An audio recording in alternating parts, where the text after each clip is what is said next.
Pa-picture, ma'am. Ma'am Sarah. Ma'am, pa-picture.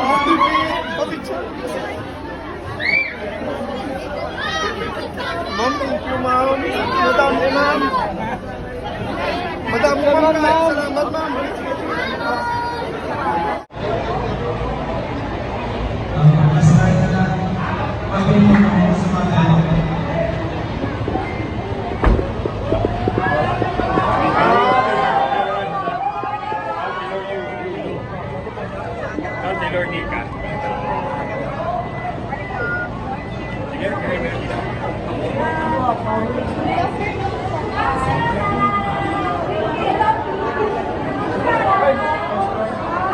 Let's welcome our Vice President, VP Sara Duterte.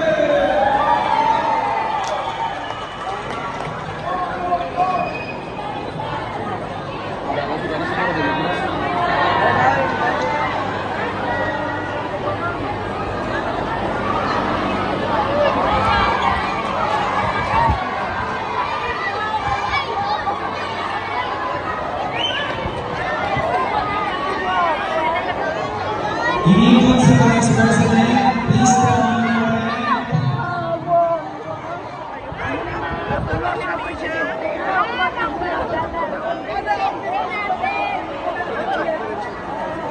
Basta Pilipina mo, maganda talaga yan. Everyone, please proceed sa inyo natin. Si Vice President Paul Inigo.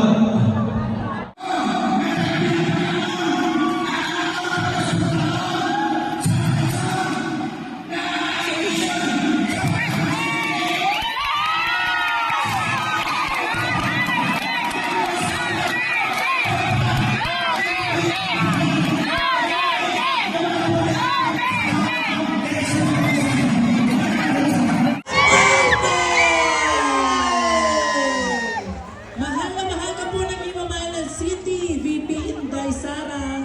Yes! Palangga ka ginamon Inday Sara. Yes, palangga kanit lamang Inday Sara. Okay, palakpak kay Inday Sara! Yes!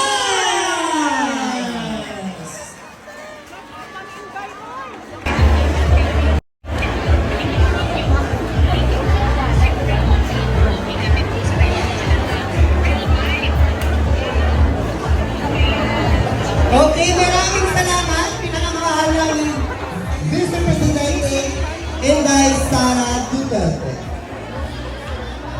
Yes, and of course, no, again, ang aton nga chairs, no, because we still have our relief operations, distribution.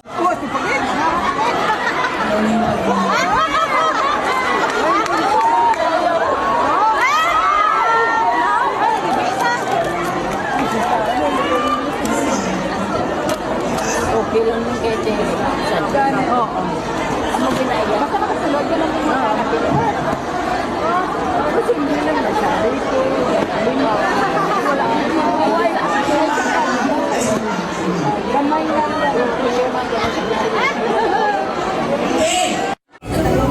Been heartbreaking. Pinapagod ko na yung dati Pangulong the seven was the reason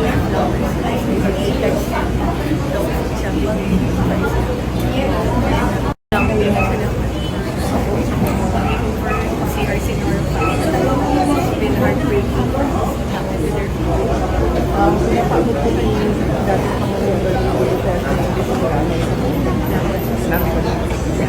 the seven was the reason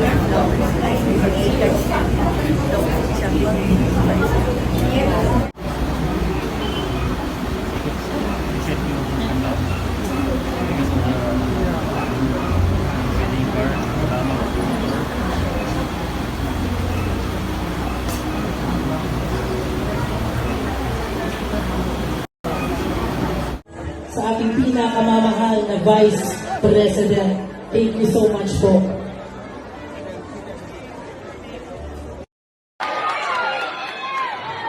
Mayroong umaga. Mayroong umaga. Mayroong buntag. Magandang umaga sa inyong lahat. Unahin ko po muna ang aking mga pagpapasalamat. Ang dami niyo pala dito. Akala ko po ay maghahatid lang kami ng relief goods kay Mayor. Hindi ko po alam na nandito kayo lahat. Kung alam ko po na nandito kayo lahat, nagdala sana ako ng maraming durian. Unahin ko po muna aking pagpapasalamat. Una po sa ating pinakamamahal na Mayor. Alam mo, Mayor? Apo, si Mayor Thompson. Magpapasalamat po ako sa ating iba't ibang mga opisyal ng Himamaylan Local Government Unit. Pinapangunahan po ni Mayor Raymond Thompson at ang ating iba't ibang mga opisyal sa iba't ibang ahensya o national government agencies. Nandito po ang ating DSWD at iba pa. And syempre, ang mga kasamahan ko po sa Office of the Vice President, meron po kaming satellite office sa Bacolod City. Sila po yung lumapit kay Mayor Thompson at nagsabi sa kanya na ihatid namin yung mga relief goods ninyo para sa nakaraang bagyong Tino. Dumaan ba dito si bagyong Uwan? Hindi masyado. Nagdala din siya ng maraming ulan. Opo. Ang Pilipinas ay lagi po nasa daanan ng bagyo. Kaya dapat po hindi na natin nakakalimutan kung ano yung mga paghahanda. So much po.